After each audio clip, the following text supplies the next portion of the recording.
하나님 말씀 보겠습니다. 마태복음 3장 11절 보겠습니다. 마태복음 3장 11절입니다.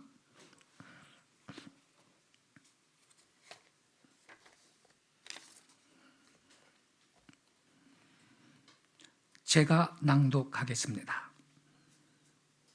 나는 너희로 회개하게 하기 위하여 물로 세례를 베풀거니와 내 뒤에 오시는 이는 나보다 능력이 많으시니 나는 그의 신을 들기도 감당하지 못하겠노라.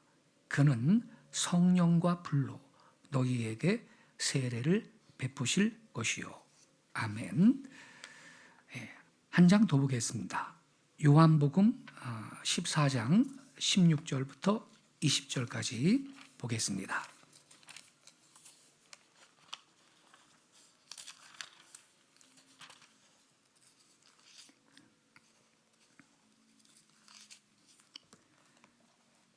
(16절부터) (20절까지)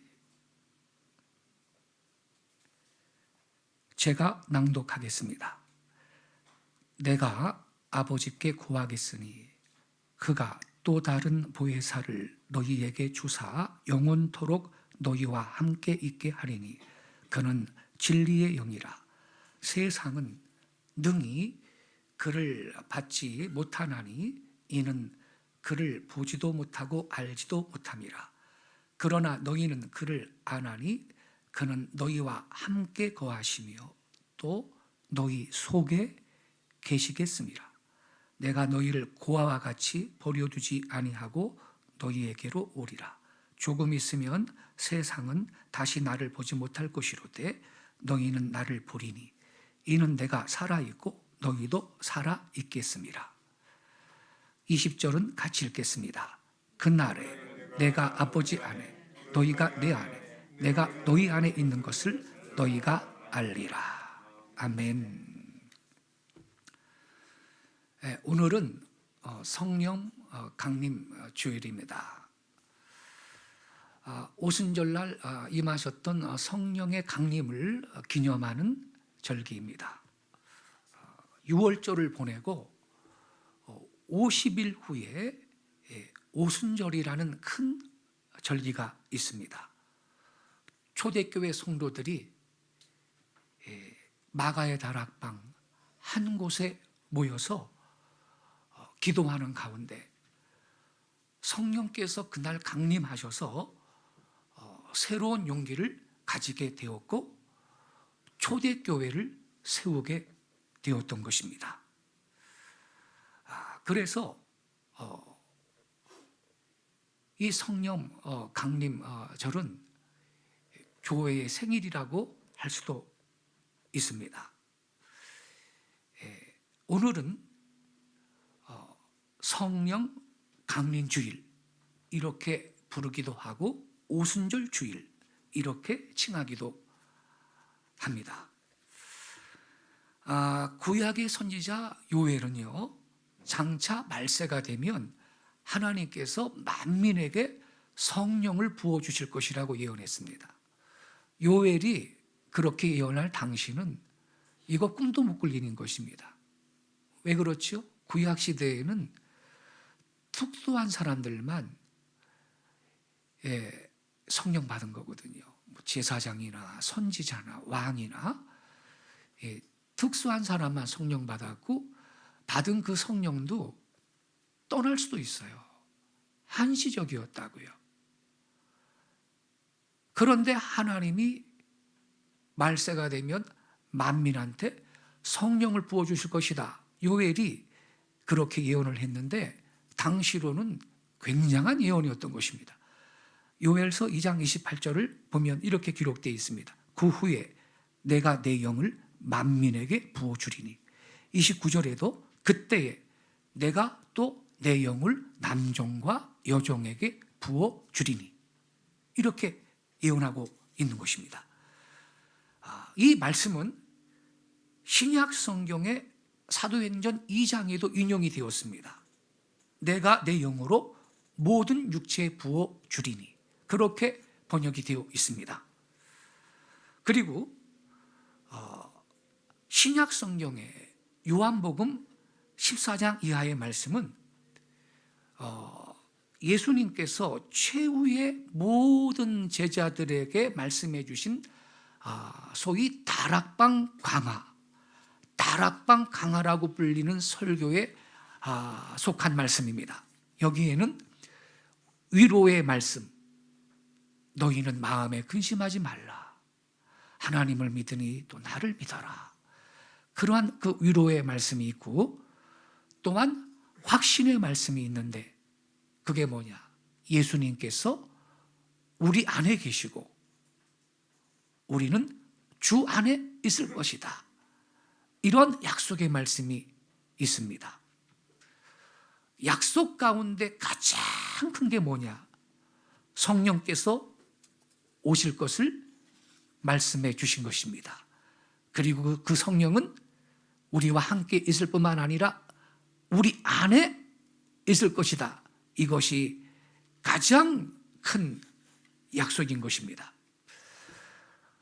본문 요한복음 14장 17절 하반절에 보니까 그는 너희와 함께 거하시며 또 너희 속에 계시겠습니다, 이렇게 말씀하고 있습니다. 함께라는 말 중요합니다. 또 속에라는 말이 중요합니다. 성령께서는 우리와 함께 거하시고 뿐만 아니라 우리 속에 계시겠다는 것입니다.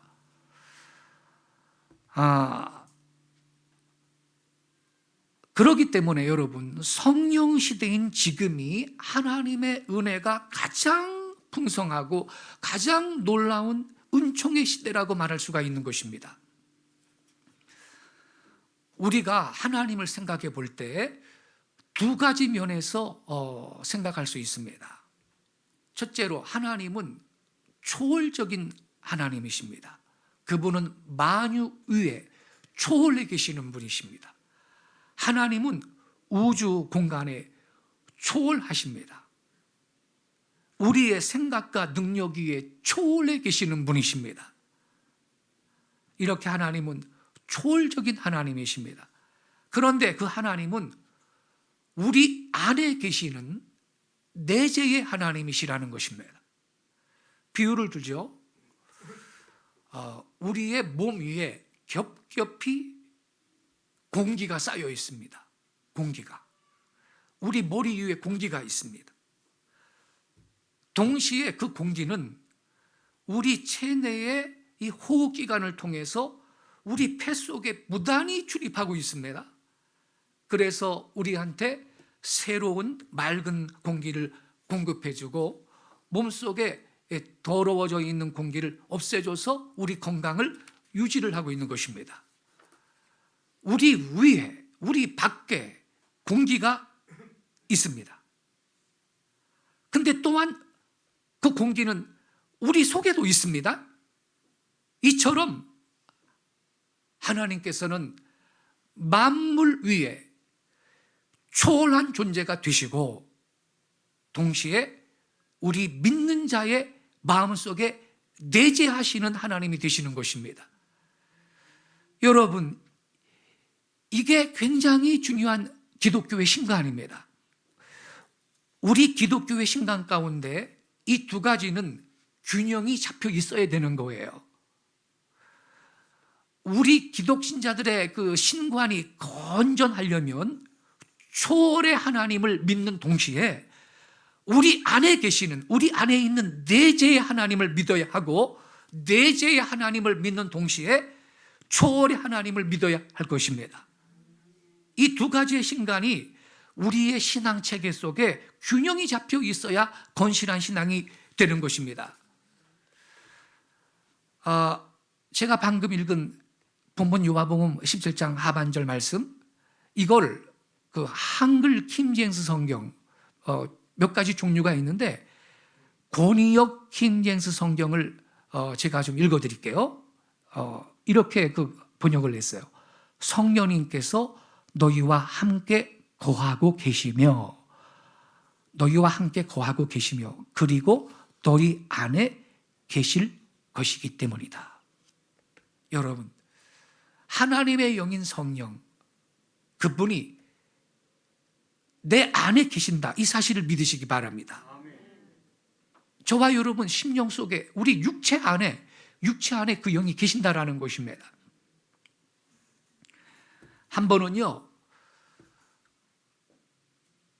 용하다는 신전무당이 뭐 굿을 하고 있는데 말이죠.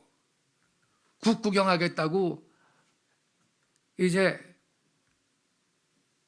구경꾼들이 모여와서 이렇게 구경하고 있는데, 이 무당이 모든 발로 한참 뛰면서 신을 내리기를 요청을 하고 기도를 하고 그러다가 멈추더래요. 그러더니 싹 구경꾼들을 훑어보더니 진짜 여기 그 큰 신 섬기는 사람이 있는데 좀 가주세요 그러더래요. 누구겠어요? 거기 교회 다니는 주일학교에가 서 있었네요. 할렐루야. 어른 집사님 권사님도 아니요, 주일학교 아이가, 그 성령 받은 애가 서 있었는데 그 아이 안에 그 하나님의 영이 계시잖아요. 그러니까 이 귀신이 이 무당의 모든 발로 춤추잖아요. 이렇게 귀신 부르면서 신이 안 내려가지고 말이에요. 고개를 갸우뚱갸우뚱 하더니 한번 둘러보더래. 여기 큰 신 섬기는 사람이 누가 있는 것 같은데 좀 가달라고 그러더래요. 글쎄, 여러분, 우리 안에 계신 하나님은 세상 귀신보다 큰 걸 믿으시기 바랍니다. 예? 요한일서 4장 4절에 그렇게 써 있어요. 우리 안에 계신 그분이 어떤 분이신지 제가 읽어드릴게요. 요한일서 4장 4절. 자녀들아, 너희는 하나님께 속하였고 또 저희를 이기었나니 이는 너희 안에 계시니가 세상에 있는 이보다 크심이라. 할렐루야. 여러분, 여기 너희 안에 계시니 누구예요? 성령 하나님이시라고요. 세상에 있는 이는 누군가요? 이 세상 임금인 귀신입니다. 요즘에 말이에요, 뉴스 들으셨죠? 서울 반포 한강공원에서 실종됐다가 엿새 만에 숨진 채로 발견된 이 손정민 군 사건에 지금 사회적인 관심이 집중이 되고 있는데, 국가수가 부검 결과를 발표했는데 익사로 추정된다고 발표를 했어요. 익사로. 걔가 말이죠, 그 강물이 이렇게 흐르는데 이렇게 비스듬하게 돼 있고 이제 바로 강물인데 그쪽에 누워 있었다는 거에 술이 취해가지고 새벽 4시 넘어가지고 한밤중에. 그런데 사고 현장 약 70여 미터 지점에 낚시꾼들이 7명이 낚시를 하고 있다가 뭐 봤다는 거예요. 그 손정민 군이 물에 들어가는 걸 봤다는 겁니다. 그걸 목격했다는 거예요. 그래서 그 낚시꾼들은 말이죠, 헤엄을 치려고 들어간 줄로 그렇게 인식을 했다는 거예요. 그러니까 이 손정민 군은 술에 취해가지고 비몽사몽 중에 어두운 강물 속에 들어가서 익사했을 가능성이 있다라는 거죠. 그런데요, 이러한 뉴스가 나오자 한 유력 신문의 기자였던 사람이, 미래한국이라고 아주 그 보수적인 그 신문이 있습니다. 인터넷 신문. 거기 기자였던 사람이 자기의 페이스북에 이 손정민 군의 익사 원인에 대해 가지고 기가 막힌 글을 올려놓으셨어요. 익사 원인. 페이스북에 올린 글인데 길지 않아요. 제가 읽어드릴게요. 강이나 호수, 바다 근처에서는 심야에 혼자 있으면 안 됩니다. 특히 술에 취해 잠드는 것은 더 위험하다고 합니다. 각 나라 문화권마다 이런 행위를 탑으로 여기는데 대개 비슷한 이유가 있습니다. 수살귀, 즉 물귀신 때문입니다. 이렇게 논리를 정리하고 있어요. 물귀신 때문이래. 수살귀라는 것은 물에 빠져 죽었다 이거죠. 수살귀, 즉 물귀신 때문입니다. 그리고 이렇게 써놨어요. 물귀신은 물가에 사람이 혼자 있으면 무조건 잡아 끌어서 익사시킨다고 하는데, 아이고 무서워서 물가에 가겠나 이거. 예? 물에 빠져 죽을 때 모든 잡아당기려고 하던 기운이 죽어서 한을 남긴다고 하는군요. 특히 물에서 자살한 이들의 원기가 수살귀, 즉 물귀신이 된다고 합니다. 그래서 수살귀들은 물에 있는 사람을 그렇게 하기도 하지만 물가에 있으면 홀려서 그렇게 만든다고도 합니다. 일본 어촌에서는 혼자 바닷가 바위에 앉아가지고 바다를 1시간 이상 보면 안 된다고 합니다. 물귀신이 알아보고 쫓아다닌답니다. 이렇게 써놨어요. 제가 이걸 보고요, 미쳐 돌아가는구나. 여러분, 그러니까 이 기자는 고 손정민 씨가 지금 국가수가 말이죠, 부검결과 익사했다고 발표를 했는데 또 술 먹고 누워있다 그랬잖아요. 그러니까 그 뉴스 듣고 이 기자는 물귀신이 끌고 가가지고 익사시켰다라고 지금 논리를 전개하고 있는 거예요. 여러분, 제 말 잘 들으셔야 돼요. 물에 빠져 죽으면 물귀신 됩니까? 산속에서 죽으면 산귀신 되나요? 들판에서 죽으면 들귀신 되는가요? 그렇지가 않아요. 여러분, 사람은 물에 빠져 죽든 불에 타 죽든 뭐 산속에서 죽든 강 속에서 죽든 말이죠, 들에서 죽든 예수 안 믿는 사람들, 구원받지 못한 사람들이 죽잖아요. 죽으면 그게 귀신이 되는 게 아니고 그 영혼은 곧장 음부로 갑니다. 그 영혼이 이 땅에서 배회하면서 귀신 노릇하는 게 아니에요. 부자와 나사로의 비유의 말씀 보셨죠? 부자가 죽었을 때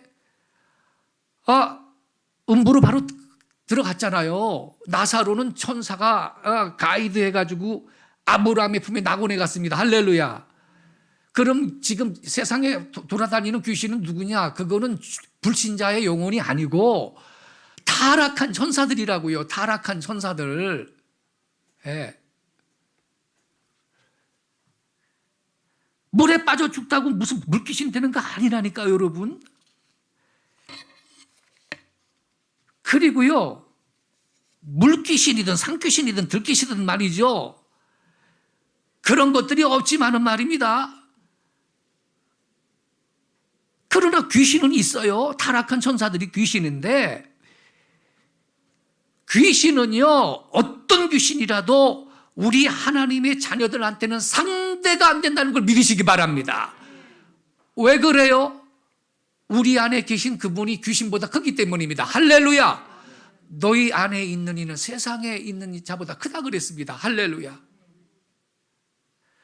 요한일서 4장 4절, 자녀들아 너희는 하나님께 속하였고 또 저희를 이기었나니. 예수님 승리가 우리 승리인 것입니다. 할렐루야. 저희를 이기었나니 이는 너희 안에 계신 이가 세상에 있는 이보다 크심이라. 그래서 여러분, 성령이 충만한 우리 성도들은 심야에 혼자서 깊은 산속에 있든지 뭐 물가에 있든지 갯바위에 앉아가지고 3시간을 혼자 있든지 어떤 악령도 범접하지 못하는 걸 믿으시기 바랍니다. 아이고, 하나님을 알지 못하니까 별 쓸데없는 소리를 다 하고 있어요. 여러분, 바닷가에 앉거나 강가에 앉아가지고 왜 귀신을 묵상해요? 그래. 예? 바닷가에 강변에 앉아가지고 왜 귀신을 묵상해요? 하나님이 없으니까 그 사람들은 귀신을 묵상하는 거예요. 어머나, 귀신 나면 어떡하나, 물귀신 나면 어떡하나 이러고 있는 거예요. 그러나 우리는 이 아름다운 바다를 창조하신 하나님, 찬양합니다. 할렐루야. 이 아름다운 강을 만드신 하나님을 찬양합니다. 우리는 하나님을 묵상하는 겁니다. 그렇죠? 왜 그 아름다운 강변에 앉아가지고 귀신을 묵상하고 쓸데없이 귀신 나면 어쩌거나 그러고 있냐고요. 귀신은 그걸 또 알아요. 요놈이 나를 굉장히 묵상하네. 나를 좋아하나 봐. 저 사람이 나를 자꾸 귀신이 나를 생각하네. 저 사람 나만 귀신을 생각하고 있네. 나를 그리워하나 보다. 그럼 귀신이 쫓아가는 거예요. 왜 귀신을 생각해요, 거기서? 예? 우리 하나님은 거센 풍랑도 잠잠케 하시는 능력의 하나님인 거 믿으시기 바랍니다.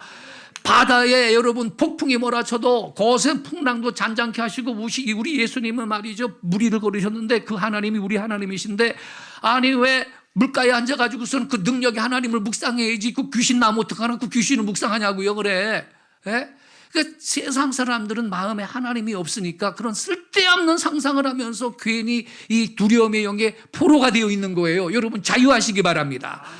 우리 기독 신자들은요, 혼자 무슨 심야의 강가에 있든 깊은 산속에 있든 무슨 귀신이 감히 범정할 수가 없어요. 저는요, 제가 말이죠, 이 고등학교 다닐 때 제가 다니던 교회가 도봉산 자락에 있는데, 그때 우리 목사님이 산속 깊은 데 올라가서 산기도를 자주 하는데, 그때부터 쫓아다니면서 산기도를 했어요. 한참 1시간 정도 올라가면 말이죠, 어느 부잣집에서 무덤을 기가 막히게 만들어 놨는데, 그 교인들이 한 10명, 20명씩 가가지고서는 그 묘의 제상 앞에 둘러 앉아도 얼마나 넓은지 몰라요. 무덤 앞에서 기도를 했다니까, 철야 기도를. 평평하게 잘 만들어 놨어요. 그런데다가 말이죠, 그 철야 기도 한다고 그게 이제 오밤중에 올라가는데 세상에 12시 반쯤 도착해도 제상이 있잖아. 큰 제상인데 만져보면 여름 8월 달에 땡볕을 받아가지고 12시 반쯤 올라가도 바닥이 뜨끈뜨끈해. 그 제상에 앉아가지고 야! 이렇게 하고 기도를 하는 거예요. 그 엉덩이도 뜨끈뜨끈하고 참 좋아요. 네. 거기서 기도하는 거예요. 거기서 무덤에서. 어느 귀신이 감히 와요, 감히. 우리 안에 계신 분이 하나님보다 크신 할렐루야. 예. 와서 오면은 쫓아내면 것이지. 할렐루야. 이 산기도 훈련을 해가지고요. 아무튼 저는 전도사 때도 그렇고 말이죠. 저기 그 삼각산 가면 말입니다. 철야기도 많이 했습니다. 거기 방석 하나 딱 들고 말입니다. 오밤중에 아무도 없는데 달도 안 뜨고 말이죠. 칠흑같이 어두운데 요만한 후레쉬 하나 들고 깊은 산속에 올라가가지고 밤새도록 기도하고 동틀 때 내려오고 그랬어요. 우리 성령 충만한 성도들은요, 그 사람이 무슨 갯바위에 앉아가지고 바다를 3시간을 보고 있든, 아니 무슨 놈의 귀신이 감히 건드린단 말입니까? 할렐루야. 우리 안에 계신 분이 세상 신보다 더 크신 하나님인 걸 믿으시기 바랍니다. 성령님은 영원토록 우리와 함께 계신다고 주님 말씀했습니다. 본문 요한복음 14장 16절에 보니까 예수님이 이렇게 말씀하셨죠. 내가 아버지께 구하겠으니 그가 또 다른 보혜사를 너희에게 주사 영원토록 너희와 함께 하게 하시리라. 이 또 다른 보혜사가 성령 하나님이시거든요. 이 성령 하나님이 저와 여러분과 영원히 함께 계시는 걸 믿으시기 바랍니다. 우리가요, 구약에 있는 성령관과 이 신약의 성령관을 비교해 보면, 방금 제가 간략히 말씀드렸죠. 구약의 성령은 특수한 사람에게 주어졌습니다. 왕이나 선지자나 제사장이나 기름 부으신 분들한테 백성을 대표해서 특수하게 성령 주셨고, 일반 백성들한테는 주시질 않았어요. 그리고요, 구약의 성령은요, 임시적으로 주어졌어요. 그나마 그것도 임시적으로. 예컨대 사울왕 같은 분은요, 성령 받아가지고 예언까지도 했어요. 하지만 그가 하나님 앞에 불순종했을 때 성령이 떠나가요. 그 대신 악신이 그의 마음속에 들어와가지고 그를 괴롭히다고 써있잖아요. 그때마다 다윗이 성령 충만한 다윗이 수금을 연주하면서 악기를 가지고 하나님을 찬양할 때 사울을 괴롭혔던 악신이 떠나갔다고 성경에 써 있죠, 여러분. 그래서 이 구약의 성령은 특수한 사람한테만 줬지만 그것도 임시적으로 주어졌단 말이에요. 다윗도 범죄한 다음에 이걸 하니까 시편 51편 11절에 주의 성령을 내게서 거두지 마소서, 이렇게 기도했잖아요. 밧세베하고 문제가 일어났을 때 다윗이 책망했잖아요. 그때 회개하죠. 회개하면서 주의 성신을 내게서 거두지 마소서. 범죄한 다윗은 이 하나님의 성령이 자기를 버리시고 떠나실 것 같은 그 위기감을 느끼고 그 성령을 내게서 떠나지 말게 해달라고 기도하는 모습을 볼 수가 있는 것입니다. 이렇게 이 구약의 성령이라는 것은 특수한 사람에게 대표로 주셨고 임시적으로 주셨다고 할 수 있습니다. 하지만 여러분, 오순절 이후에 신약의 성령은 모든 남녀가 여종들한테 모든 사람에게 다 주시는 것입니다. 할렐루야. 우리 믿는 성도들이 다 받을 수 있는 것이 이 성령의 은사인 것입니다. 그 다음에는 영원토록 그분이 우리와 같이 있게 해주신다, 이렇게 약속을 하셨습니다. 보혜사를 너희에게 주시니 영원토록 너희와 함께 있게 하시리라. 그러니까 여러분, 이 신약의 성령은 우리 신자들과 더불어 아주 밀접한 관계를 갖고 있는 거예요. 우리 성도들과 더불어 불과 분리의 관계 속에 놓여 있는 것입니다. 에베소서 4장 30절에 보니까 이런 말씀이 있어요. 하나님의 성령을 근심하게 하지 말라. 우리 믿는 성도들이 범죄할 때 우리 안에 있는 성령께서 근심하신다 말씀하신 거예요. 다시 말하면 우리가 부족할 때 구약시대처럼 성령이 떠나가시는 것이 아니고 그냥 내 안에 계시면서, 내재에 계시면서 나를 위해 염려하시고 걱정하신다, 이 말씀이 되는 겁니다. 구약과 달라요. 하나님의 성령을 떠나가게 하지 마라, 이게 아니에요. 하나님의 성령을 근심하게 하지 말라 그랬다고요.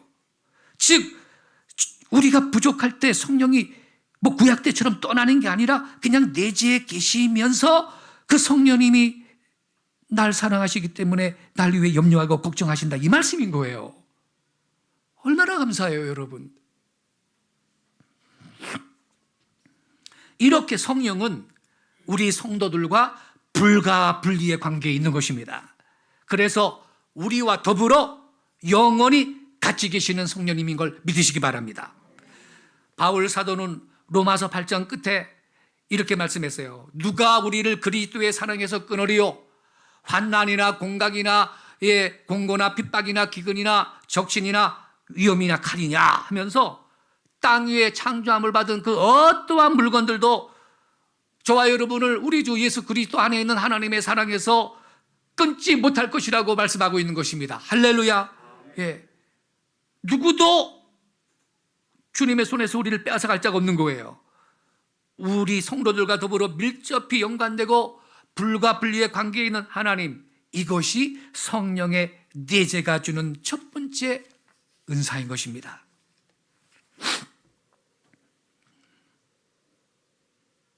끝으로 우리와 영원히 계시는, 우리 안에 계시는 이 성령 하나님은 우리의 능력이 되십니다. 우리의 성도들이 사명을 감당하고 또 이 죄악 세상에서 믿음 생활할 때 우리 안에 계신 성령님으로 인하여서 그 성령님의 능력을 힘입어 우리는 나와 세상 악한 마귀와 싸워 승리하고 사명을 감당하는 성도가 되는 걸 믿습니다. 그런 거로 성령 충만함을 항상 유지할 수 있기를 바랍니다. 에쿠스니 제네시스니 세단이니 고급 승용차라도 기름 떨어져 가지고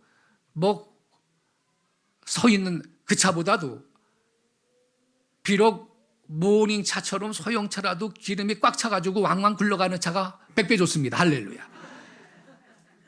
우리가 성령 충만해가지고 주님이 그 공급하시는 능력으로 우리는 악령과도 싸우기고 악한 마귀와도 싸우기고 그리고 귀신과도 싸우기고 환경과도 싸우기고 우리는 사명을 잘 감당하는 능력의 성도가 될 수 있는 걸 믿으시기 바랍니다. 그래서 성경은 성령의 충만함을 받아라 말하고 있는 겁니다. 성령의 충만함을 받고 있으라. 현재 진행형이에요. 원문은요. 그래서 이 성령님은 우리에게 능력이 되는데 오늘 이 시대에 우리가 꼭 취해야 될 그 약속은 뭐냐면 이 성령님은 환난의 날, 재앙의 때, 심판의 때 하나님의 백성들을 보호해 주시는 역할을 한다라는 것입니다. 지금이요, 여러분, 선진국들은요, 이 우한폐렴 C19를 극복하려고 막대한 돈을 투자해가지고 백신을 개발을 했습니다. 이스라엘은 뭐 전 국민 거기 대다수가 맞았다 그래요. 전 국민 70% 이상의 백신 접종하면 집단 면역이 형성이 되고 우한폐렴을 극복할 수 있다고 지금 백신 접종을 의무화하고 있습니다.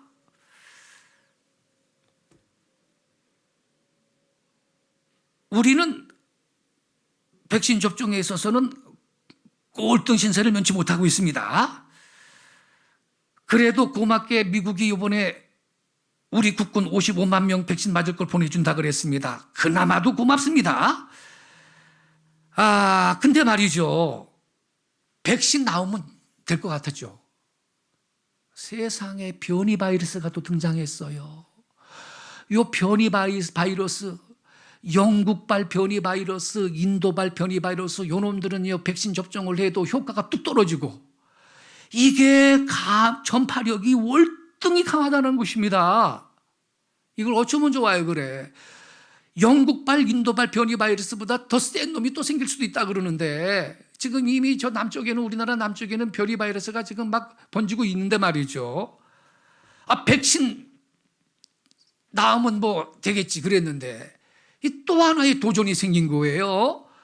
변이 바이러스. 그럼 여러분, 변이 바이러스를 또 잡을 수 있는 새로운 백신을 만든다고 칩시다. 그 다음에는 더 센 놈이 생길걸요. 여러분, 지금 인류가 겪고 있는 이러한 상황은요, 앞으로 일어날 훨씬 더 나쁜 재앙의 예고편입니다. 장차 더 치명적인 전염병이 창궐할 것입니다. 그 어떠한 백신도 효과가 없는 끔찍한 재앙이 전 세계에 닥칠 거예요. 예수님께서 말세의 징조를 말씀하셨어요. 마지막 땐 처처의 기근과 지진과 온역이 있을 거라고. 그 온역이 전염병이거든요. 앞으로요, 더욱 끔찍한 전염병이 세상에 창궐할 날이 올 거예요. 그런데요, 하나님의 인침을 받은 이 성도들만 예외적으로 안전하고 고통이 없을 겁니다. 성도들은 말세가 되면 그러한 귀한 은혜를 경험하게 될 날이 올 겁니다. 자막 좀 띄워주세요. 계시록 9장 3절 4절을 보겠습니다. 계시록 9장 3절 4절.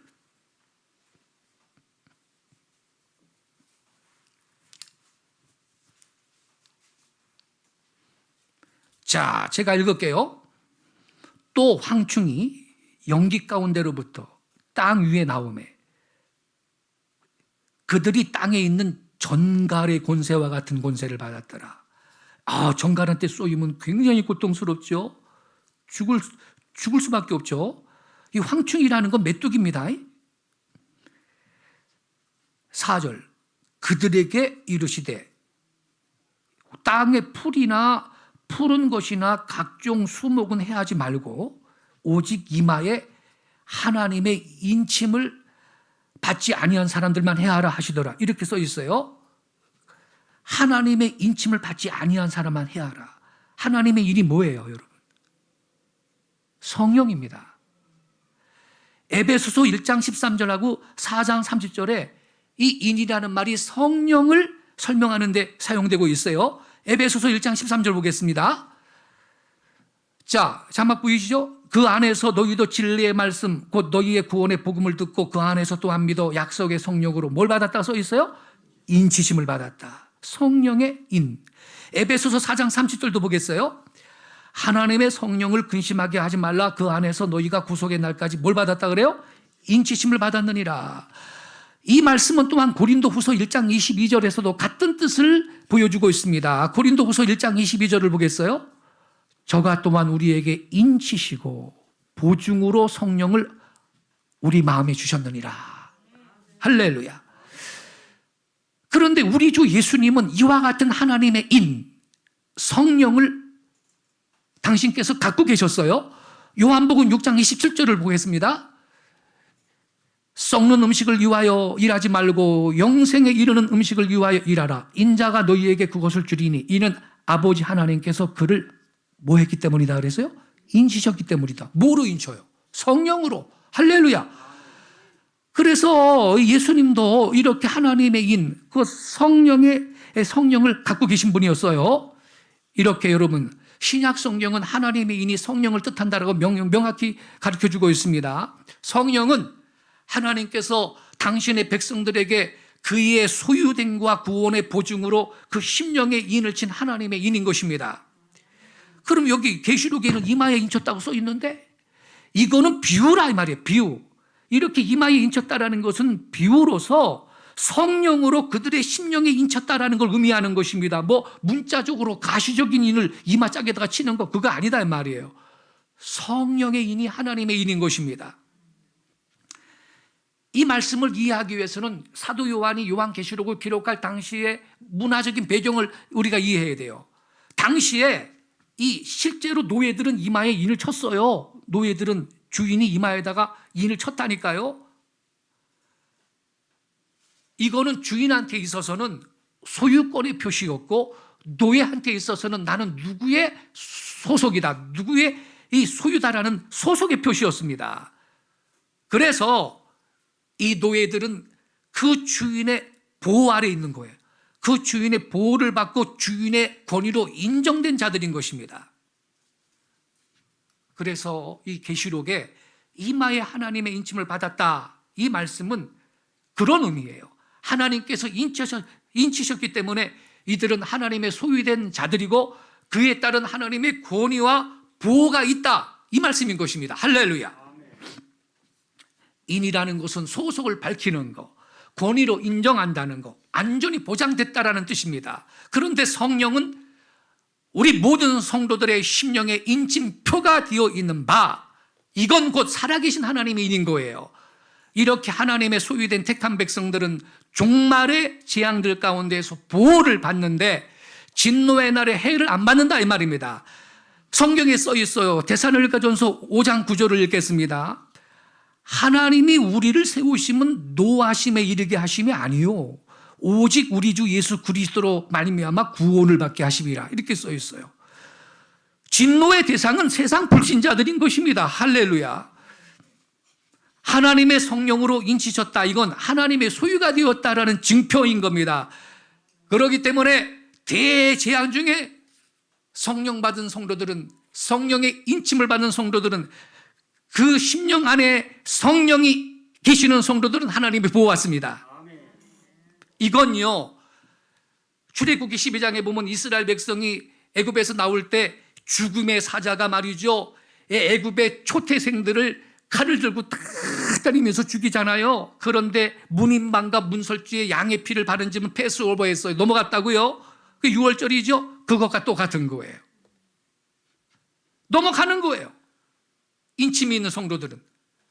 그래서 아까 말씀드렸듯이 지금 우리 인류가 겪고 있는 이 우한폐렴 코로나19라는 이 재앙은 예고편에 불과한 거예요. 이건 예고편이에요. 앞으로 더 무서운 재앙이 지구상에 임할 것인데, 그날에는 하나님의 인침을 받은 자들, 곧 구원받은 성도들을 제외한 모든 사람들이 극심한 고통을 겪게 될 것인데, 그게 계시록 9장 5절 6절에 계속 기록되어 있어요. 계시록 9장 5절을 보겠습니다. 자, 그러나 같이 읽겠습니다. 시작. 그러나 그들을 죽이지는 못하게 하시고 5달 동안 괴롭게만 하게 하시는데, 그 괴롭게 함은 전갈이 사람을 쏠 때 괴롭게 한것 같더라. 6절. 그날에는 사람들이 죽기를 구하여도 죽지 못하고 죽고 싶으나 죽음이 그들을 피하리로다. 아까 우리 계시록 9장 요 5절 앞에 있는 4절 읽었죠. 황충이 때가 말이죠 나와가지고 이 이마에 하나님의 인침을 받지 않는 사람들을 해하라고 주님이 말씀하셨는데, 5달 동안 괴롭게 한다는 거예요. 5달 동안만. 근데 그 괴롭게 함이 정갈이 사람을 쏠 때 괴롭게 한 것 같다 이 말이에요. 얼마나 괴로운지 절망에 빠진 사람들은 자살을 시도한단 말이에요. 내가 죽어야 되겠다. 너무 고통스럽다. 근데 자살이 성공을 못해요. 죽음이 그들을 피한다고 써 있어요. 6절에. 그날에는 사람들이 죽기를 구하여도 죽지 못하고 죽고 싶으나 죽음이 그들을 피하리로다. 여기 여러분, 지금 5달 동안만 괴롭게 하라 그랬죠. 이 고통의 기간인 5달은요, 실제 황충, 메뚜기의 정상적인 수명에 해당됩니다. 메뚜기들이 그 정도 산다는 거예요. 그런데 여기에 나오는 메뚜기가 그게 뭐 실제 메뚜기는 아니거든요. 여기서는요, 이 메뚜기가 우리가 이 시대에 알고 있는 곤충과는, 여기 지금 계시록에 나오는 메뚜기는 상당히 다를지도 몰라요. 하지만 확실한 거는 그것들이 무시무시한 심판을 의미한다라는 것입니다. 5달 동안 괴롭게 한다는 건데 얼마나 고통스러운지, 그 괴로움이 정갈이 사람을 쏠 때 괴롭게 한 것 같다 그랬어요. 여기서 왜 그럼 5달이냐? 여기서 여러분, 이 5달이라는 거는 실제의 5달이라기보다는 성경학자들은 이렇게 해석합니다. 시한이 정해져 있는 심판의 기간을 뜻한다. 그러니까 전 지구상에 재앙이 덮치는 한시적인 기간입니다. 이 무서운 심판의 때에 절망적인 사람들은 자살을 시도할 것입니다. 그러나 성공을 못합니다. 왜? 죽음이 그들을 피할 것이기 때문입니다. 그러므로 그들은 끔찍한 고통을 경험하면서도 그냥 살아있는 겁니다. 살아있을 수밖에 없습니다. 5달 동안. 한시적인 기간이지만. 여러분, 지금의 이 팬데믹 상황은요, 장차 지구상에 닥칠 이러한 대재앙의 예고편이에요. 이러한 재난이 오면 회개해야 되죠. 그러나 여전히 회개 안 하고 술집 문 열게 해달라 그러고, 이거 회개 안 하고 말이죠, 이거만 없어져 봐라, 빨리 말이죠, 시청학광장에서 또 휴거 축제도 해야 되겠다 그러고 이러잖아요. 회개를 안 하잖아요. 하나님을 안 구하잖아요. 세상 사람들은 이 코로나19의 고통 중에 있어도 그들의 죄악을 회개하지 않습니다. 오직 백신만 기다립니다. 그래서 의로우신 하나님은 회개의 기회를 주시려고 장차 백약이 모여온 재앙을 온 땅에 허락하실 것입니다. 하지만 여러분, 이 세상에는 그러면 도매금으로 이렇게 예배하는 귀한 하나님의 백성들도 도매금으로 다 고통을 겪어요? 그건 아닌 것이죠. 이 세상에는 이 악한 사회와 대척점에 서 있는 무리들이 있습니다. 그들이 누구냐? 우리 성도들입니다. 그들은 하나님의 인침을 받은 사람들이라고요. 그래서 우리 성도들은 전대미문의 팬데믹 상황 속에서도 해를 받지 아니할 것입니다. 하나님께서 자기 백성들을 지키실 것이기 때문입니다. 계시록 9장 4절 다시 한번 보여주세요. 같이 읽겠습니다. 시작. 오직 이마에 하나님의 인침을 받지 아니한 사람들만 해하라 하시더라. 하나님의 인침, 성령의 인침을 받지 아니한 사람, 그 안에 성령이 없는 사람들만 고통을 겪는 때가 그때가 올 거라고요. 계시록 3장 10절에도 약속의 말씀이 있어요. 내가 나의 인내의 말을 지켰기 때문에 나도 시험의 때에 너를 지키리니. 지켜주신다는 거예요. 이게 언제냐? 이는 온 세상에 임하여 땅 위에 사는 사람들을 시험하는 때라. 결국 성도들은 그때가 되면 그들 안에 있는 성령, 그들이 소유한 하나님의 인이 백신보다 효과가 있다는 사실을 분명하게 알게 될 것입니다. 우리 하나님 백성들은 대재앙 중에 실로 귀한 보호의 은혜를 받게 될 것입니다.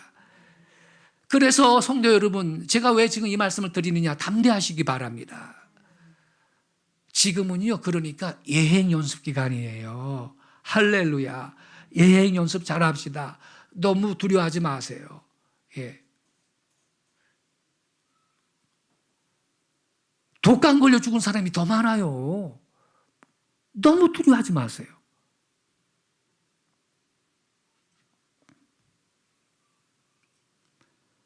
우리는 두려워하지 말고 성령 충만 받고 성령님과 동행하면서 예행 연습할 수 있기 바랍니다. 이게 하나님의 인이 백신보다 더 위대한 항체가 될 것입니다.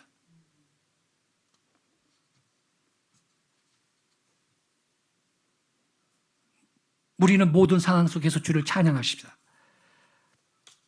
하나님의 인침받은 성도들은 이러한 보호의 약속이 주어져 있는 것입니다. 시편 91편 1절 이하에도 시편 91편 1절 이하입니다. 이거를 911이라고 합니다. 한국은 119라고 하죠. 급할 때 119 전화하죠. 미국은 911인데 911을 기억하세요. 시편 92편 1절부터 읽어드릴게요. 지존자의 은밀한 곳에 거주하며 전능자의 그늘 아래 사는 자여. 저기 성경에 나오죠? 여러분 2절 읽으세요. 교독하겠습니다. 시작.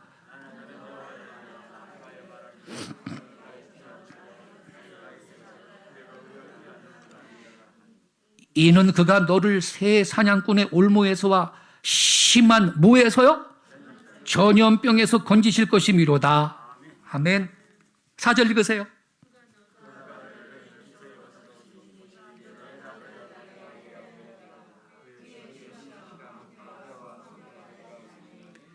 너는 밤에 찾아오는 공포와 낮에 날아드는 화살과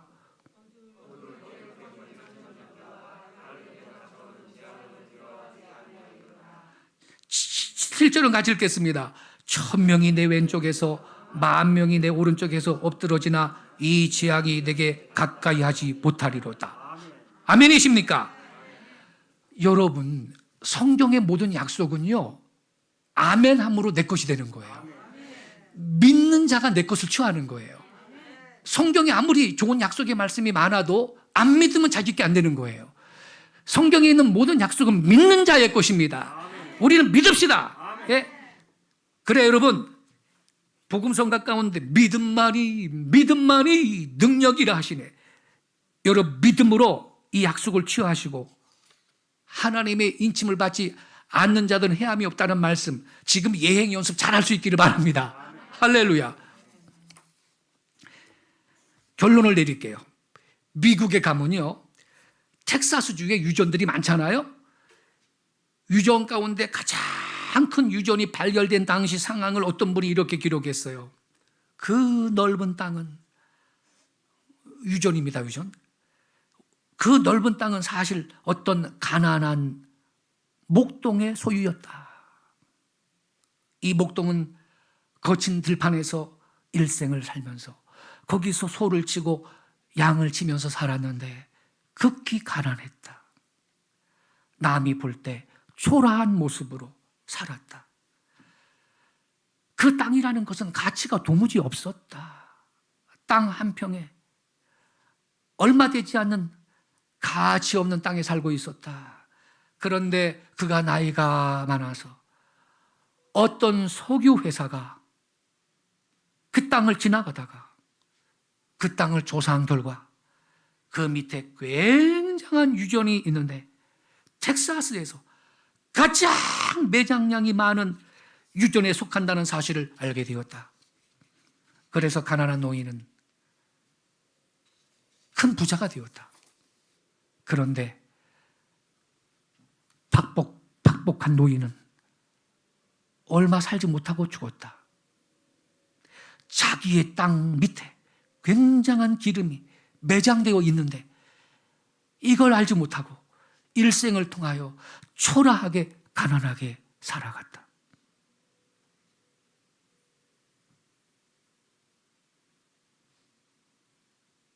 그 노인은 참으로 박복하게 인생을 산 것이다. 이렇게 써 있어. 여러분, 그 기름이 엄청나게 매장되어 있는데 그거 누리지도 못하고, 우리 마음속에 성령의 기름 부음이 계시는 걸 믿으시기 바랍니다. 우리 안에 성령이 계시는데 세상에 이 성령의 내재를 발견하지 못할 때 우리는 가난한 교인이 되는 겁니다. 초라한 교인이 됩니다. 연약한 사람이 됩니다. 그러나 우리 속에 성령께서 내재하시는 이 사실을 확신할 때, 그 사실을 믿을 때, 그 사실의 은총을 깨달을 때, 저와 여러분은 부유한 교인이 되는 걸 믿으시기 바랍니다. 성령께서 우리 안에 내재해 계십니다. 마치 우리 속에 영혼이 깃들어 있는 것처럼 성령님이 우리 안에 내재해 계시는 것입니다. 내재의 성령을 우리가 인식할 수 있기 바랍니다. 이 내재의 성령에 순종하며 내재의 성령에 기뻐하며 이 내재의 성령의 지시에 따라 사는 우리의 신앙생활이 될 때 우리는 하나님의 목적을 성취하고 하나님의 영광을 경험하는 위대한 그리스도인의 삶을 살아가게 될 줄로 믿습니다. 기도하겠습니다. 아버지 하나님, 오늘 성령 강림절을 맞이해서 주님께서 우리 안에 부어주신 성령님이 우리와 불가분리의 관계에 있다. 우리를 능력을 주시고 우리를 보호해 주시는 성령 하나님,